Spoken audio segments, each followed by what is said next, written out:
Welcome to part two of the Womb to Boom podcast, where I discuss how to raise game changers, how to take these kids, whether they're born or not born yet, and how to make them help reach their potential to make them as healthy and as awesome of athletes as we can. Welcome to the Winning Wellness Podcast. I'm your host, Mitch Schwartzman. I'm a family man, a coach, a wannabe athlete.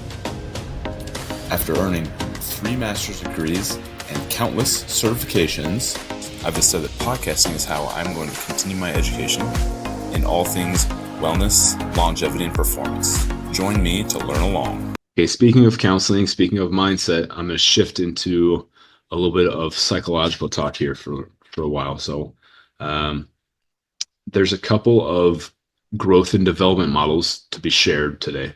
One is Jean Piaget's stages of cognitive development. And if you look at these, perhaps read through it on the screen a little bit here. So when they're really early, or partly when they're really young, you can't get too abstract with them. You keep it simple. It's kind of like demonstration and repetition. So if you see people that are trying to teach like high complex like plays and strategies for on-field tactics, I'm sure some young people are going to absorb it and be smart enough to handle it. But it's not the mainstream, not your average, right? As they age, you can start to bring in more complex thinking and more complex theories. So again, this is why it's important to model in your own life, to demonstrate, and also to be repetitive. Find ways to do things on repeat so that they can collect a lot of reps of practice. And then Erickson's stages have a little bit more to do with, let's call it like the personality side of things, right? So use this one to help with the personality. So earlier stages, so they're learning industry versus inferiority. So children learn the pleasure of applying themselves to tasks or they feel inferior. So yeah, like kids at early ages will already kind of identify as like, I'm a soccer player, I'm a dancer, I'm a wrestler. Um, and then they're like working towards it. They like it. They truly kind of like whatever they identify with, they're probably gonna do. If you're eating junk food and playing video games and you show them that's what to do, don't be surprised when they don't want to go to soccer practice or track practice or whatever it is. Setting it up and helping them have a little bit of something to claim. Like if you look at stage 5, that's identity versus confusion. So a lot of athletes, their sport becomes part of their identity. And this is a problem on the back end when it's time for them to be done with their sport, is their identity. They have like identity crises or part of that personality. They have to rework like who am I? What am I about? But when it's good, when it can be done in a healthy fashion, it gives them something to latch onto. Because if you're not an athlete and you're not focused on that, then what are you focused on? What is your part of your identity? It may not be something that is family approved. Maybe something negative sneaks in there. If you look at 6, young adults struggle to form close relationships and gain the capacity for intimate love, or they feel socially isolated. So, um, having social connections may sneak in there and allow these kids to just be more comfortable, right? So, having social connections, avoiding that isolation sensation, right? So, um, and then the other ones are for a little bit for older persons. But those first 6 stages kind of apply to the window of young athletes to young adults.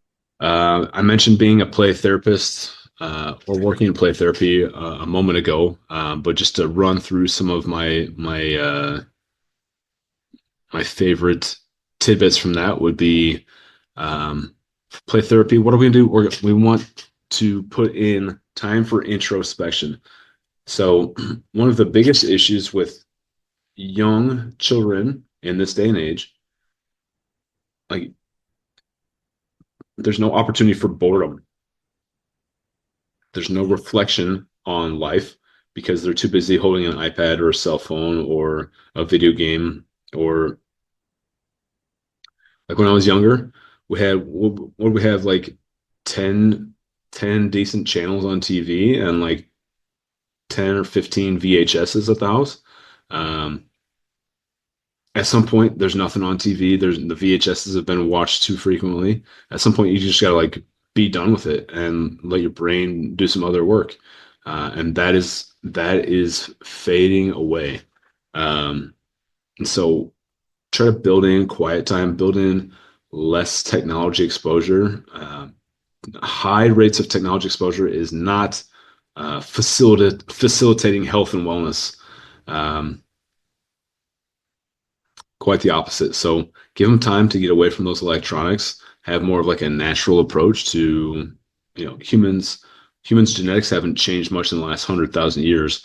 However, the our day-to-day life sure has. So don't force rule-based play. So one of the issues we'd see commonly in the play therapy facility is that kids, they actually didn't know how to play because um, a parent or an adult in their life made them play by the rules.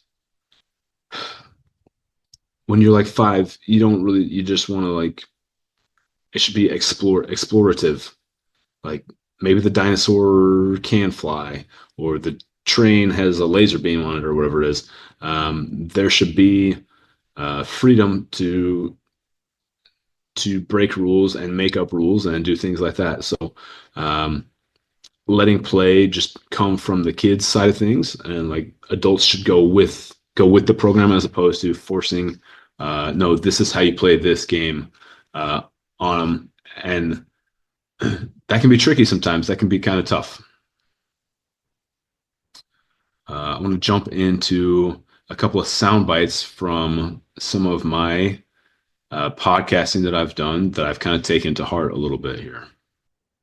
All right, so this is Bill Maeda, and he's a pretty awesome personal trainer, and has a lot of good stuff to say about the physique building and health and wellness in that regard. But he went on a pretty good tangent about being a father and having daughters. And honestly, I took a whole bunch of good stuff away from him regarding fatherhood. But one of the favorite things I had, I'm going to kind of play it here and maybe talk about it a little bit afterwards.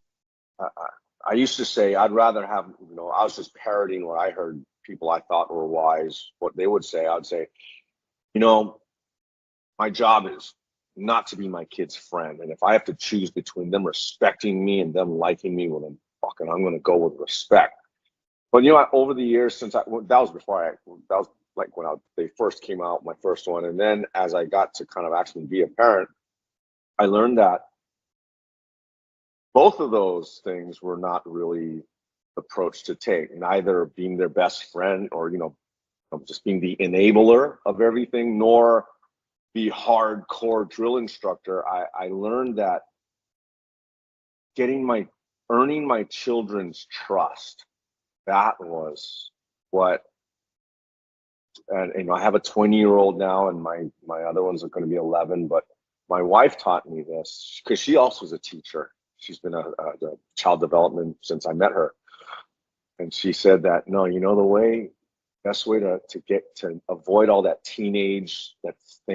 all the stuff you see our friends running into and our family members with their teenagers is, you notice a lot of those people, they take their kids on really fantastic vacations, and they go to the movies, they go to restaurants, they take these cool trips. But she said, and their kids treat them like shit. They have no respect for them. Nothing's good enough, no matter how nice the restaurant, no matter how fancy the car, the clothes. They're all spoiled, and they're just, and they don't respect their parents. And she says, and she said, I always used to wonder, what is the difference? Why? It seemed like if you just give them stuff and have a lot of fun with them, because everyone says you should spend time with your kids. And so the assumption is, that time should be recreation and good times. But my wife, she taught me that the way that you really show that your children, that you're there for them and that you earn their trust. So Bill talks about struggling with your kids to build trust. And I got to tell you, I've read quite a few parenting books. I even took some parenting classes. I love learning about parenting because my kids are just such a high priority for me. I've never had anybody boil it down to trust before. And since I had that conversation with him, I keep trust in my brain like on a regular bit. Like, did what I just do build trust with my kids? Like, or did I kind of break trust? Was I kind of like, was that the normal dad response, or did I overreact a little bit? And the way he talks about struggling with the kids, yeah, I do that. We go on, we physically struggle together. We do reading together. We do math together. So that's one thing from Bill that has kind of helped shape and form what I've got going on parenting slash coaching wise. This is Dr. Colleen Beery, and she is a specialist with child psychology. And I want to talk to her about parenting. And one thing she shared with me is that um, parents are often going to lower themselves, not take care of themselves, and then that causes a bunch of issues. Let's hear her talk about it. We get so occupied by the needs of our kids and their activities and just the daily routines, making dinner, getting homework done, getting kids to bed on time. That's very consuming. And we have to still somehow, if we can, carve out room to attend to whether we may be experiencing really significant anxiety or depression, or we're using substances too much, or maybe we're feeling isolated and lonely, because I think parenting can produce that sometimes. So that, as well as, and you're going to hear me talk about like sleep. So sleep is, I find myself, the longer I'm in this career, the more I find myself talking with clients about sleep, with students about sleep, with my own family. It's one of the best things we can do to regulate ourselves, is to make sure that we have enough sleep. Just really important to take care of ourselves. And I'm going to talk about how important it is to exercise and eat healthy and all those things, but also just for being stable over time. Really important in that parenting strategy, right? This is Dr. Joe Lanak. He's going to tell us basically the number one mistake that parents are making surrounding a youth sporting activity. About the car ride home, they'll all say that's the worst experience. Oh, yeah. Over and over in research. So we got to pay attention to that. So the car ride is not a great place to let's review the whole game or match or whatever it was. It's like, no, did you have fun today? Is there anything I can do for you or help you with? Okay, let's go eat. And let it be. Yeah. And let them. So I really try to listen to that point, especially now my kids are actually getting into organized sports. It is very tempting to get in the car and be like, hey, the ball went this way. Why'd you kick it over that side? Or all these little critiques that I have bottled up and thoughts I have because of his teachings. I fight that instinct to coach and talk yap about what went wrong, what could have gone better. I just shut up and I ask if they had fun. They say yes, and I pretty much shut it down and move on from there. Because if they have fun, they're going to keep doing it. If they keep doing it, that's going to lead to improved performance over time. As we're kind of talking about maybe like the Erickson stages, or just maybe what Dr. Denise Ford was talking to us about play and health and things like that. If you're not familiar with the locus of control, I think this is a pretty decent time to bring it in. And so what you want to do is you want to teach your young athletes about locus of control. The internal locus of control is that I make things happen. The harder I work, the more good things will occur in the sporting event that's going on and in life. And the external locus of control is like blaming the ref or blaming like your teammates for things going wrong.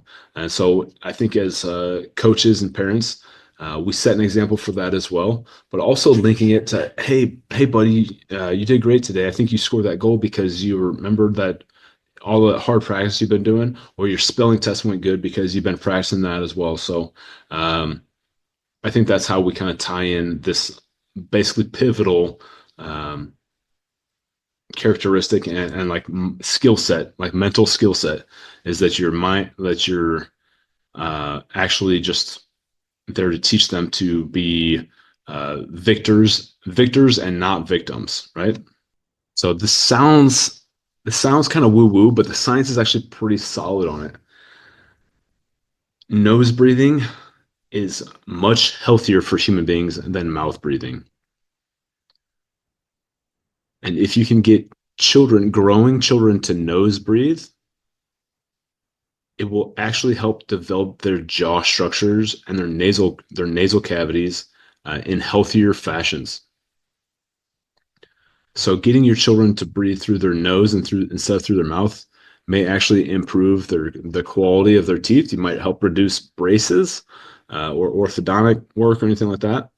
But it also will help them have a better breathing structure to operate from. Mouth breathing actually drives anxious feelings, whereas nose breathing actually helps calm them down. So when we talk about just having healthy, happy babies, doing this, babies are human beings, but this actually adjusts their physical structures more so in their youth than in older age. Um, so nose breathing, having things like have them chew solid foods. Some researchers went down into the catacombs in maybe Paris, wherever it is in Europe that the catacombs are, and they looked at the skulls of people over the different like time periods. And humans are kind of weird because we have to have our wisdom teeth taken out, right? But there's not really too many other animals on the planet that are growing and maturing and then all of a sudden just have too many teeth inside their mouth. And so what they found with humans is that before we started eating a bunch of processed foods and we're eating more meats and more roots and tubers and we chew foods more often, our jaws were bigger, stronger, and longer. But with the advent of processed foods, our jaws have actually started to shrink and get weaker and smaller. This also impairs our airways. So getting young people to breathe through their nose and also chew foods. Like I got my kids to eat pretty good amount of beef jerky when they were younger. It's kind of died off as they've gotten spoiled on a bunch of other foods from other sources. But I got my kids eating quite a bit of beef jerky in their younger years. I don't know if that was enough to spur or inspire a healthy jaw structure. But I tried, and I'd encourage you guys to try to get like real whole foods that need to be chewed as well. So, um, doing breath work, it's kind of cool. With breath work, our our preschool that we sent the kids to actually gave them like a little bit of breath work. Again, not like complex physiology lectures. It just taught them, hey, when you're upset, you can do like a rainbow breath. There's a shark breath, maybe some kind of shark breath. There was a snake breath where they inhale and then their hand runs down the sleeve of their opposite arm. So let's not overlook breathing if you're looking to boost the health of your kiddos. Like when my kids were little babies, like they'd fall asleep with their mouth open a little bit. I'd actually reach over and just pinch their lips close together and like gently, I'm not like clamping it down. And after like just an extra second, they'd start pulling that air through the nose, and then I'd leave their lips alone, and then I'd watch for a couple more minutes, and they would just keep nose breathing. So it was just about wiring which way to breathe, and probably the younger you do it, as long as you're like observing and making sure you're not like suffocating or anything like that, you're actually wiring them to breathe in this more advantageous pattern that maybe that's the difference between them being anxious and not anxious when they get a little bit older. And you can even see that in young kids. Is when young kids are calm, they'll have like these breaths that fill up their gut and empty their gut. And when they get upset, they'll start breathing up into their chest and crying. Okay, so they get really upset, and then you go over and you love on them and you help calm them down. And those all those chest breathings will actually their chest will stop rising and falling, and it'll actually turn into a belly breath again. So if you have doubts about breath work, you actually get to observe it in real time every time a kid cries and gets upset, especially more around like ages like 2 to 5. You can see because they've got a little bit of a bigger body then, and they still turn to you for consolation. Again, just like a little sketch of what happens with that breath work there. So, if you know somebody's got a deviated septum, they might look more like the person on the bottom. So they get crooked nose, the tired eyes, the crooked teeth, a little bit of a narrow jaw because there's not enough room for those teeth. Whereas the nose breather up top has more of like a stereotypical wide jaw and straighter structures on their body. So as opposed to the bottom person is going to kind of fight for air, and the person above is going to kind of use the musculature in their body the way it was designed to facilitate their breathing. When it comes to feeding these kids, it can get a little tricky. I like this Satter's hierarchy of food needs. If you haven't seen it before, essentially what you're doing is you're focusing on your just getting enough food. Okay, so as a future father with a pregnant wife, I I had these visions of feeding my children just this pure diet of whole foods, only healthy stuff, just top of the line premium fuel from start to finish. And I still try to get that in as much as possible. However, um, if you're not raising them on an island and you're using healthcare workers, and my wife did pretty good. My wife was on board with me, but if there's like time spent with grandparents and aunts and uncles, they're not gonna meet the standards of the health obsessed father. And so you have to understand that like I think about that saying like it takes a village to raise a child. If I've got there's other cooks in the kitchen, literally. If there's other people who are getting involved in the time spent with my children and things like that, I just try to inspire health and try to raise the bar a little bit. It's a lot of battles to be fighting. And then once the kids get older, they start having their own taste buds. They've had treats and they start to know and want those treats and things like that. So um, it starts with enough food, getting your kids to eat enough to have healthy weight so they have energy, and then becomes acceptable food. What are the foods that they're going to eat? They're not in the mood. They used to love this food. My daughter used to eat sardines out of a can with me and bags of beef jerky. And she's just not into that anymore. She's still a pretty healthy eater. Actually, she doesn't have much of a sweet tooth. She takes care of business in the protein department, but she does not have the same disposition for eating whatever dad's eating and just going with the flow. She's been spoiled a little bit. She's tasted the forbidden fruit of cookies and um, she just knows what she likes a little bit more. Whereas earlier in her life, she was just like, "Oh, Dad eats sardines. I eat sardines too." In fact, she used to call them Deans, and she loved her some Deans. Those were good times. But anyways, as you look at this Satter's hierarchy of food needs, once you're getting enough, it just creeps up, and only at the very top of the pyramid there does it become instrumental, such as foods for optimal health and sport performance and things like that. So um, we try to prioritize that, but understand you can only do so much. So I challenge all of you to do better than I have done. I mean, my kids eat very healthy. Um, I would hold pretty high standards, but again, they are little people with their own taste buds and their own opinions. Um, but we have some parameters that we use to try to nurture healthy nutrition. So um, if there is maybe a dinner where they're not interested in the food, most of the time pretty um, pretty strict on what they're allowed to maybe substitute those foods for.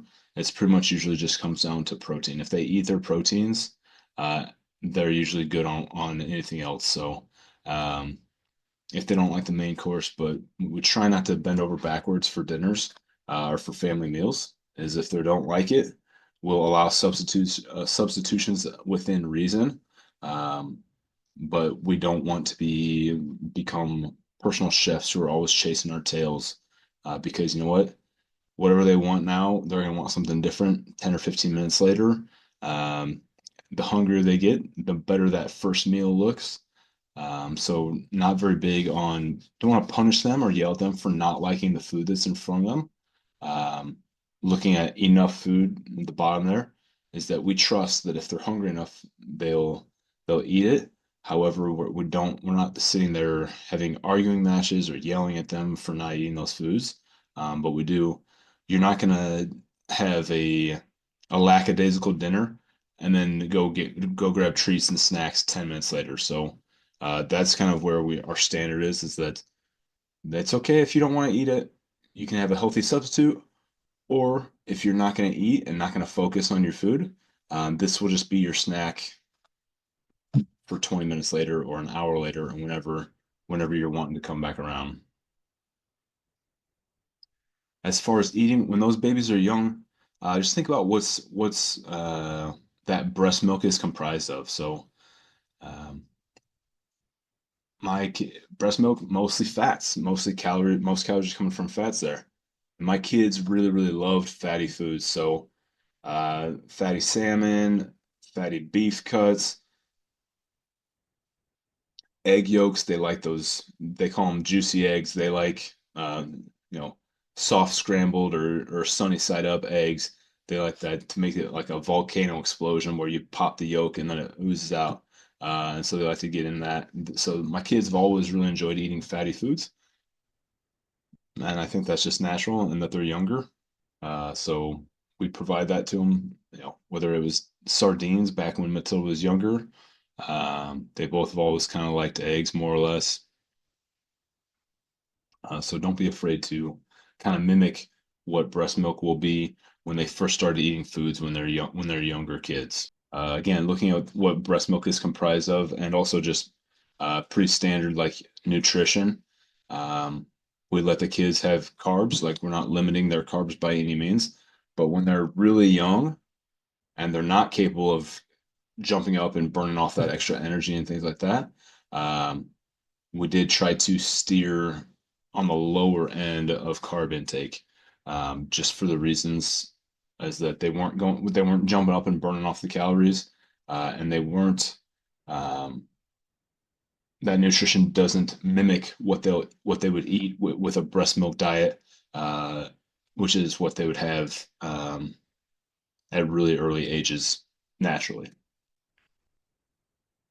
So some kind of rules for eating. I'm sort of borrowing this from a Travis Pelletier. So he's a strength coach I worked with. I actually did a podcast with him, maybe my third or fourth podcast, something like that. So we determine when the child eats. Okay. We're pretty consistent with our meal times,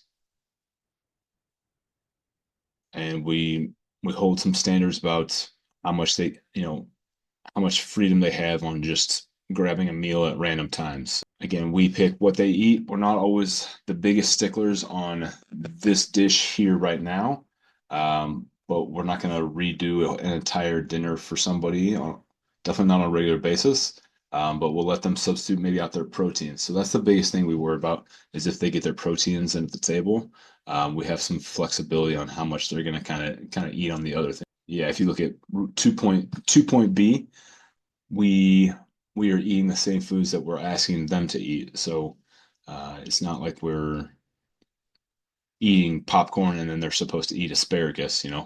Um, and then rule number three, the child determines how much they eat. We do not force feed them. There's not shouting matches about how much he's going to eat. There's not the thing where you're going to sit there until you finish that. We would do one caveat to that is that we will say you are free to grab a snack later if you eat this much more protein off of your plate.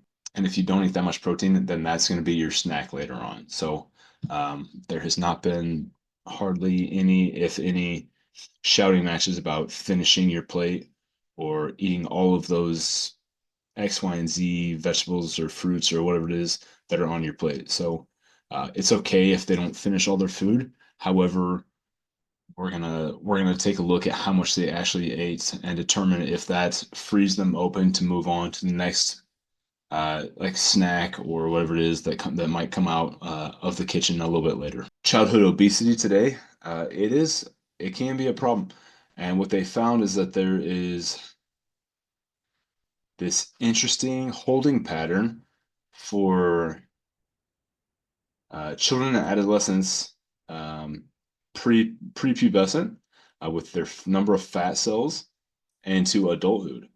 And what they did is they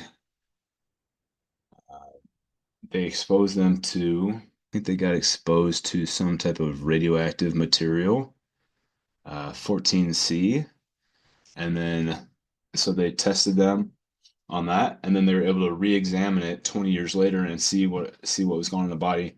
And what it shows is that people who are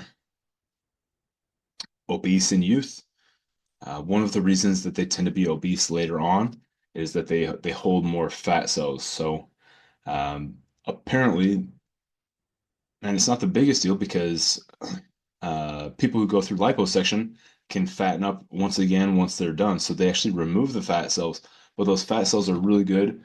The fat cell walls are made of fat, and so those fat cells can actually get rather large. So that's not the biggest determinant, but it's a factor. They say that the higher number of fat cells that are present, the easier it is for the body to convert and store energy into fat. So keeping your children lean in their youth, hopefully to a healthy standard, will just make their life easier later on. It says whether you're lean or fat as an adult, you will replicate fat cells at a similar rate per year.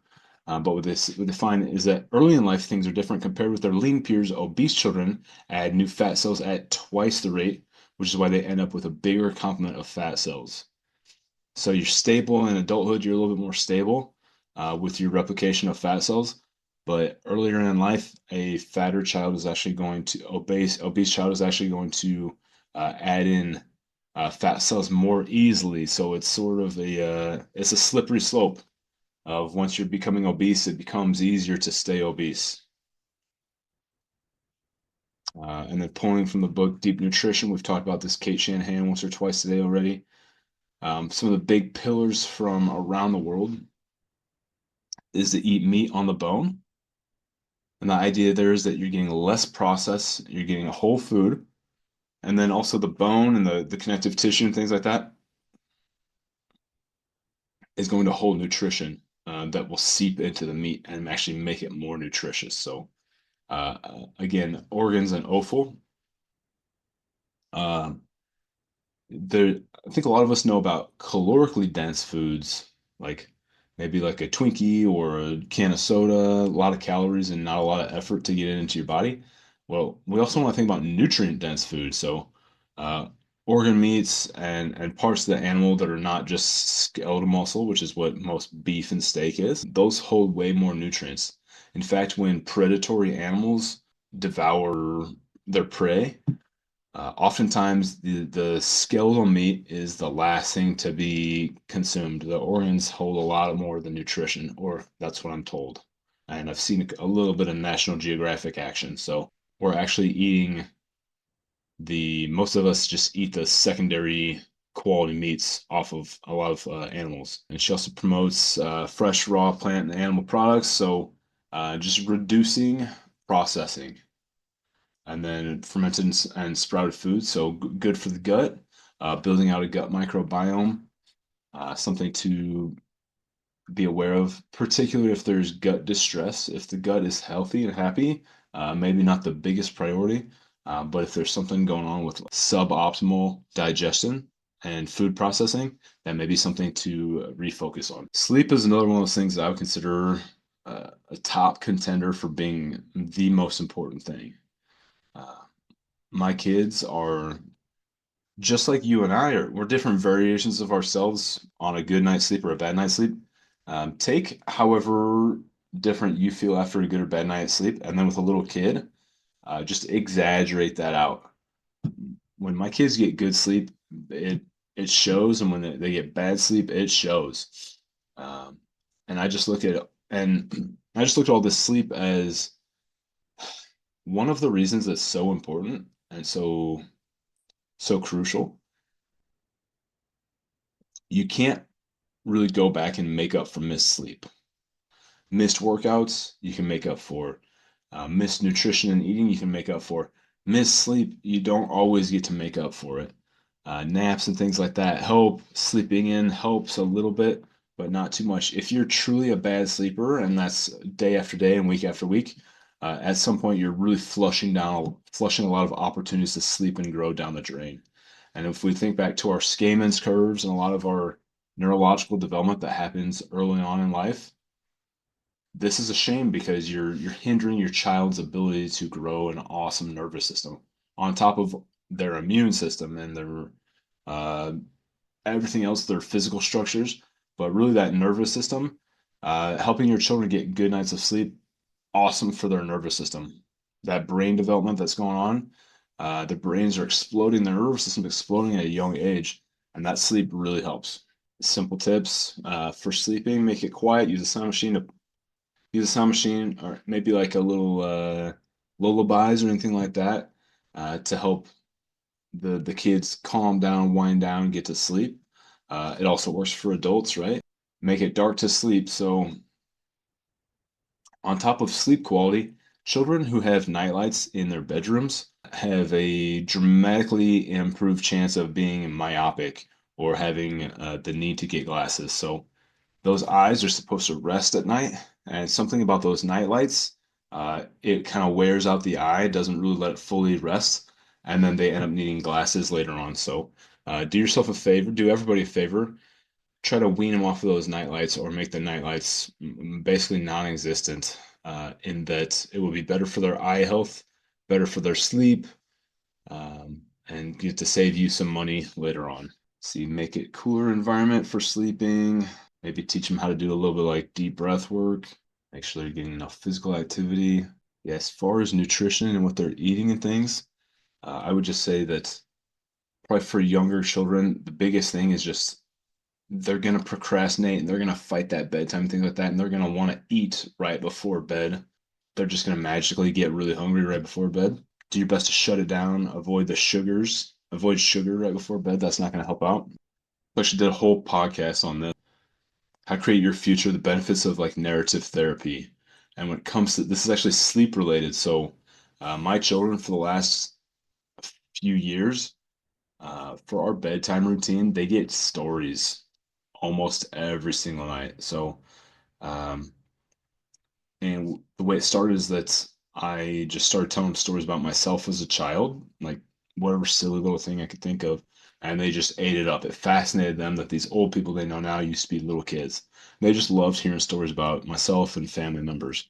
And after about a year of that, that runs dry. Um, I started telling them stories. Just my son is obsessed with Batman, so I tell him Batman stories.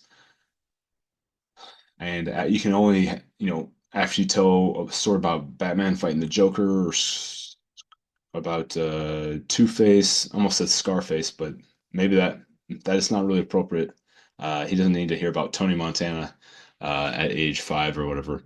Um, but I would tell him these stories about Batman, and I just run out of stories, and so I started putting Batman into like movies that I know. So Batman is like he's in the Die Hard movie. He's the main character in the Die Hard movie. He's the main character in like the movie Predator. My daughter needed a story, so I started telling her Harry Potter stories, but I made it center around Hermione Granger, and so there was like a female lead. and I would tie it kind of into their lives. So I put like little stories in. If they're struggling with something in school or in life, I'd put like something in the story that kind of addresses that indirectly, and it helps them.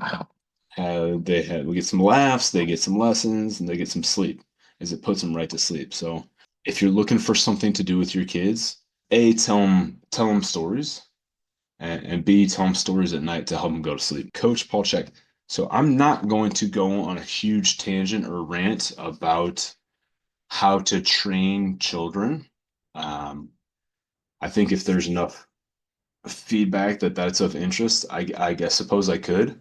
But I already have about 40 hours worth of material on training human beings. So on my YouTube channel, I've got somewhere around somewhere around 40 like classroom lectures recorded about how to take people through the training process, do a needs analysis, train different components of them, different theories of training. So I've gone into the weeds pretty far on this. So I don't know that going into it again here and now is the way to go. Now, if I get some feedback and there's interest, this is Paul Check. What he has behind him on this little whiteboard here, chalkboard here, is he has a little like pie chart of motion. So he's looking at, motion. So squat and lunge, walking, twisting, pushing, pulling, bending. And if you see those little pizza slices inside, it's got like how many months it's happening, those motions are happening at, right? In utero, that baby will start twisting at about 12 months. They start walking, so on and so forth. You can read through that circle there. But that human motion starts really early, and I just thought I would include that to pair with some of the other things we've talked about today. But I wish Coach Check would have included some of these other items, and perhaps he has elsewhere. Crawling, brachiation is the movement sequence that comes from like swinging through branches in a tree or on a jungle gym. That's how we are built to actually do that. We kind of, our shoulders still have that capacity from maybe our ape ancestors. And then jumping, it's really neat because your kiddos at some point they can't jump, no matter how hard they try. Those feet just don't leave the ground. And then all of a sudden one day they are jumping, and then one day they're actually jumping kind of decent. So to have like a further pie chart or whatever it is built out to know all those things would be great. But just know that those human emotions are going to come, and they come fast, and they can be trained. And to my knowledge, the crawling to walking one is kind of the only one that you don't want to encourage too fast. Again, we talked about that with brain development, problem solving, the DNS approach and thought pattern on that. But other than that, anytime my kids are capable of doing an activity, I try to encourage it. When they start running faster, they enjoy it, they can feel it. If they're jumping, we have plyo boxes at home, and then they start jumping on the higher levels, they get excited. So teaching your kids different jumping, hopping, and leaping patterns gets them help a little bit better for sport performance. Do this with adults as children as well, as it kind of gamifies the jumping. Because at one point, your kids can't jump. At another point, they can't hop. Another point, they can't leap. And then all of a sudden, they can do those things.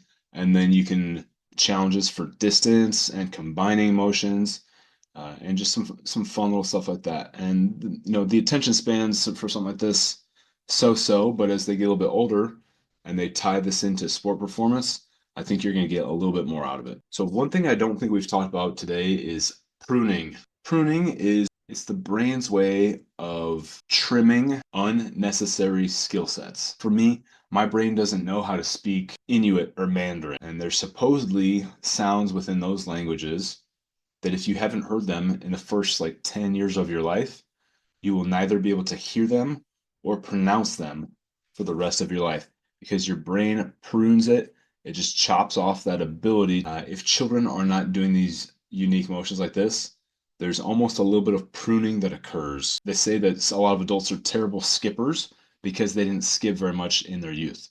So doing simple, silly things like galloping, sliding, or shuffling, skipping, those things help build physical skill sets, but also The neuroplastic benefit is that you can keep those on standby for later on. So you do them when you're young, whether you really need them or not, and then you can access them later. Remember, that kind of rolls back to that physical literacy. Think about a pyramid. The more you can do is like the width of your base, and the more you can do with a wide base, the higher that pyramid can go. For the last 10 years, in a college setting, I haven't given somebody a physical exercise as a punishment. There were some bear crawl incidents way back in the day. Was able to move on past that and from that, and just not use it as punishment. A lot of that is about building a healthy relationship with exercise. And when people start to view exercise as punishment, the opportunities kids now have to play their chosen sport as frequently and as voluminous as they want, or as much as mom and dad want, there's just too many opportunities for kids to play the same sport over and over again. And in fact, a lot of these children who are supposed to be growing and developing and participating in being multi-sport athletes, a lot of them are playing more of their chosen sport than professional athletes do.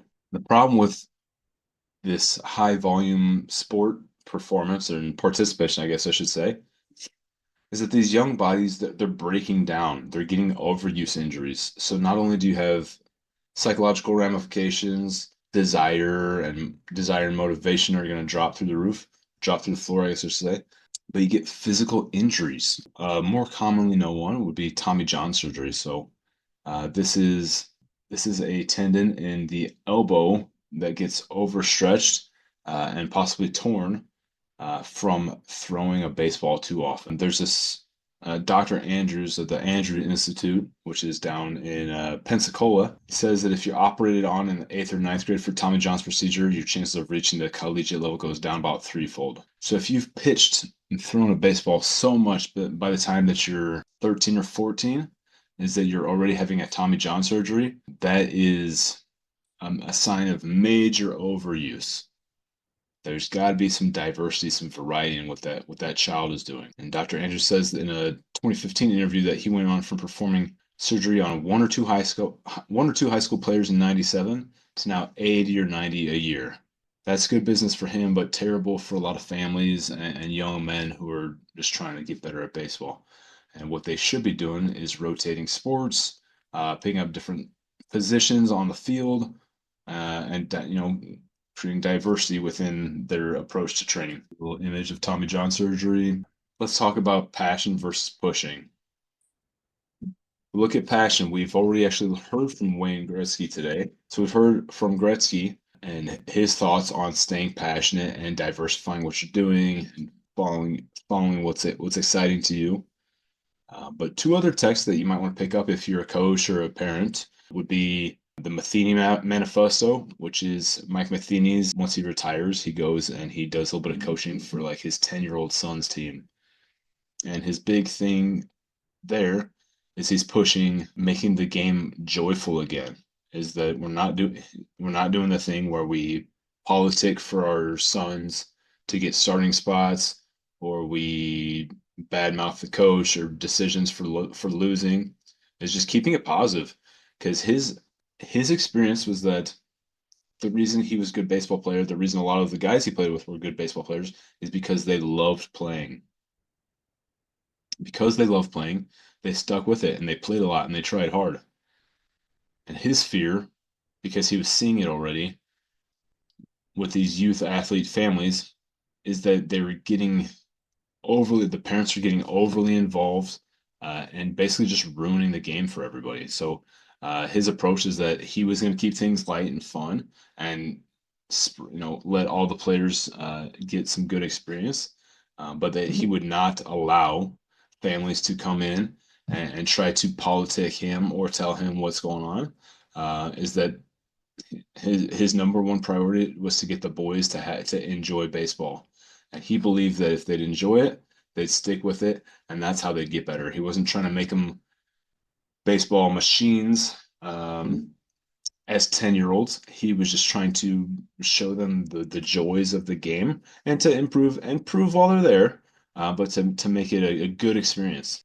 And the book is it's a great read. So and then another one I would encourage you to check out is Feed the Cats by Tony Holler. Tony Holler is a track coach in, I want to say, Plainview, Illinois.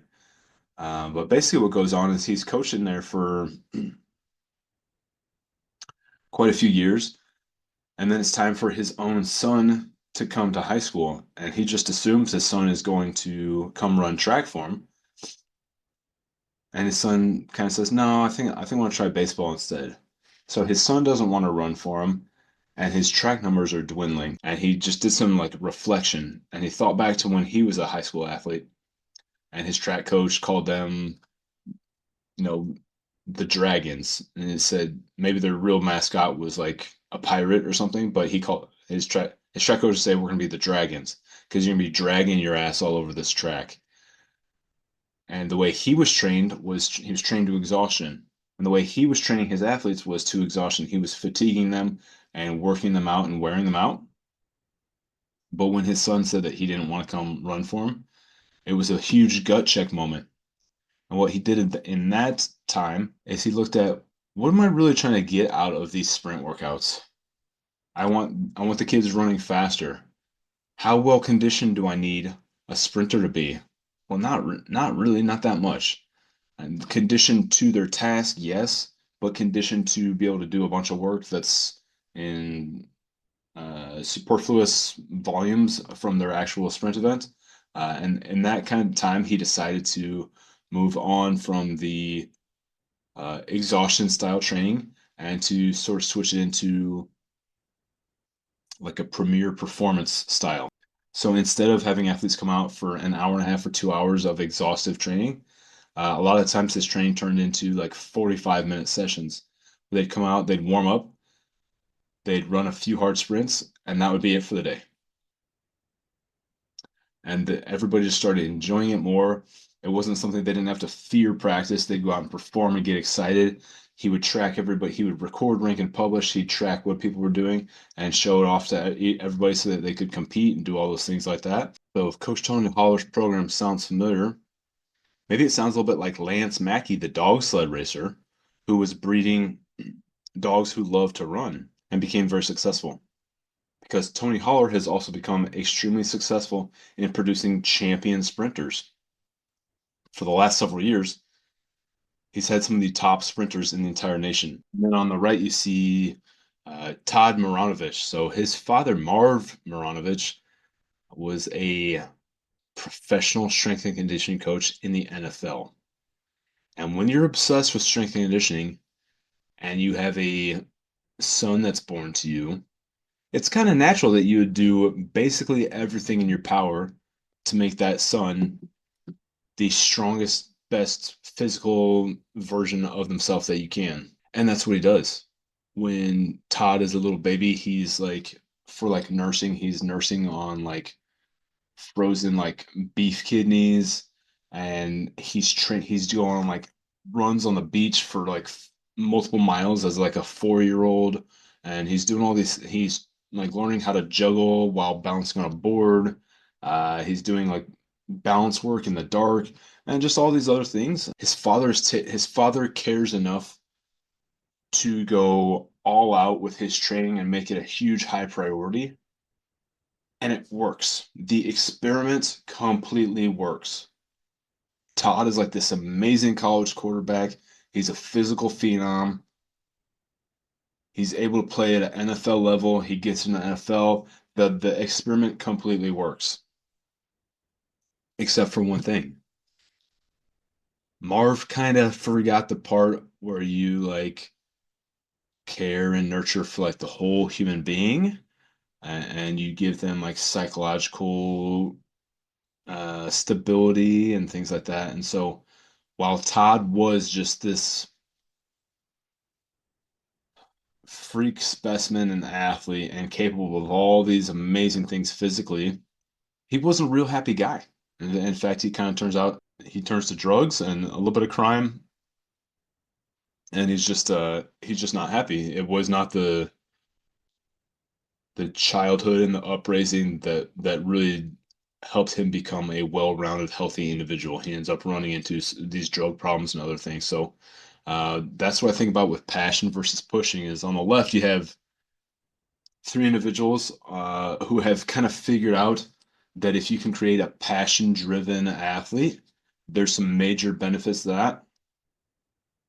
And on the right, we have someone who's pushed into it and pressured into it, still successful, but just on the back end of things, just could not handle the family relationships and the some things were missed in the human development there. So, and I don't mean to sound negative towards Todd. This is piggybacking off of his own statements and his own beliefs about kind of where he went wrong and some issues that he had. So there's actually a really fascinating ESPN documentary, a 30 for 30 documentary called The Mironovich Project. It's one of the first things I went and watched when I was started having kids. Okay, from a psychological perspective, one of the best things I think we can give our children or young athletes is grit. And grit can be the sustained application of effort towards a long-term goal. It's that passion plus perseverance. So if you look at this, our poor guy on the bottom there, he's worked so far and so long, and he stopped right before he got to all the good stuff. So the idea is that we want to teach our children and our young athletes how to go the distance, how to stick with something long term. Because for so many of us, the benefits only accrue, that compound interest only shows up after so many years of working into an industry or a skill set or a talent space, right? So the longer we can work at something, the better we get. And sometimes you just quit just right before the benefits show up. This is all driven from Angela Duckworth's book, Grit, by the way. Fantastic book. So what's the grit equation? It's the idea is that talent talent combined with effort equals skill, but skill combined with effort is achievement. So it's just effort on top of effort on top of effort. So where talent counts as a 1x, effort counts as a 2x. So taking your ability to work day in and day out, spend time with something. Again, think back to that quote we had earlier. The greatest predictor of expertise is the number of hours spent practicing a skill. How can we grow our grit? So develop a fascination. It's that sport that you're interested in. It's that artistic endeavor, that musical instrument, a fascination, and then you stay with it, get that daily improvement, find a greater purpose, and then just maintain a growth mindset. Get into the pipeline on something and stay with it. Think about how you can keep with it, keep with it. It says the world-class experts do these four things. They're intentional, they focus, they get feedback, and then there's refinement. So they keep working on it, but they're tweaking it along the way. They don't stop. Graph that I kind of came across these materials. Dr. Colleen Beery, who I showed a podcast clip from her. I actually took her class at Lindenwood. Once I became a parent, I signed up for a parenting psychology class, and this is where I kind of came across this material. And the idea is that to be the healthiest and best parent you can be, you want to be authoritative. Authoritative is like kind of like a democratic leader a little bit. Versus authoritarian is like a dictator. Permissive is like freestyle, like too open range, like basically like the inmates will run the asylum.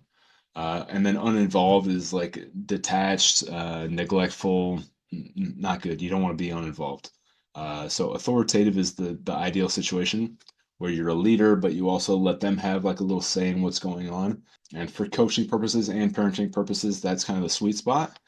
And especially if you're a parent who's coaching your own kids, maybe like double the fun on that one. All right, I'm not done yet, but I wanted to give a shout out to Ben Greenfield. Before I had children, I came across his kind of like 10 rules of parenting, and they've inspired some of what you've seen in this podcast that I'm doing, and also just inspired some of what I actually do with my own children. So, kind of shout out to Ben Greenfield and his list here. I also want to include the 10 pillars of successful long-term athletic development provided by the NSCA. I'm not going to read through them. You can do that. But I will, to summarize, we make it enjoyable, we keep it going for long term, and we have like a systematic approach. To summarize, the six number one rules of my philosophy on getting children to go from womb to boom in no particular order. So they're all number one. They're all number one needed systems, or they're all number one needed rules. So one is make it fun. Two is that the greatest predictor of expertise is the number of hours spent practicing a skill.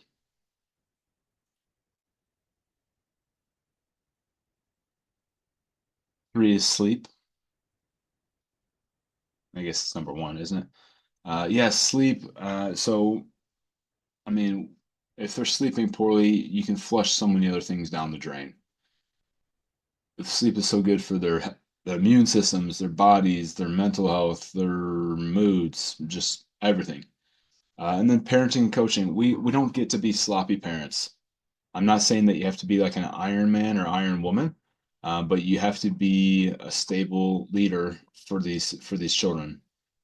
You have to develop skills. Is the sex that led to the children is not the skill set that you need to be a parent, right? So if you look at sometimes these major companies, the people that started them, that start a company or an invention or whatever it is, a lot of times they get kicked out by like a board of directors because they realize that whoever had this really fun like technological idea doesn't necessarily make them a good leader of a like multi-billion dollar company. So just because you had the idea to have a baby doesn't mean you're necessarily in the right position to lead that child through life and through athletics and things like that. So develop some skills, pick up some books, ask people questions, take classes, um, get better, be prepared, get get prepared to be a better version of yourself and a better parent, right? Nutrition. The less I'll say this, the less junk food I have in my house, the less I have to worry about it. If all we have to eat is health food, then it's not really ever a conversation about, oh, can I have this or can I have that? It's like, are you hungry? Okay, eat. If we're eating again in a little while, maybe hold off for just a little bit, and then we'll all eat together. Um, but just keeping it simple like that makes life a lot easier. And then systematically progress training. We talked about the fact that all the levels that these children are going to want to go through earlier in life is that it should build up to something. We don't just hold them to high standards of understanding the complexities of games from the get-go. So allow them to be children while they can be, and understand that their bodies are changing along the way. Where there's those windows of opportunities for training that we talked about. There's also the cognitive skill sets that they have to understand the sports that you're introducing them to and challenging them. And to quote Forrest Gump, that's all I have to say about that. Although it's not really, there's just so much to talk about. But I am pretty happy with what's we've gotten through here. But yeah, what a special topic, and it's a huge honor to be a parent to healthy children. And so I know that for me, this is just will be one of my top areas of research and focus for the next uh, at least the next decade, as my own children are still labeled children. And then beyond that, I'm a passionate coach, so I will probably be studying this subject matter for the rest of my life. But yeah, I hope that this helps out at least one family or child or coach or athlete out there somewhere. So if you somehow made it this far, thanks for listening and good luck to you. Thank you for listening to the Winning Wellness Podcast. Please keep in mind that all views expressed within the show are not a reflection of any universities or organizations that I may be affiliated with. If you have any questions or suggestions for future shows, please reach out through Instagram, where I can be found with the title name of Mitch Schwartzman.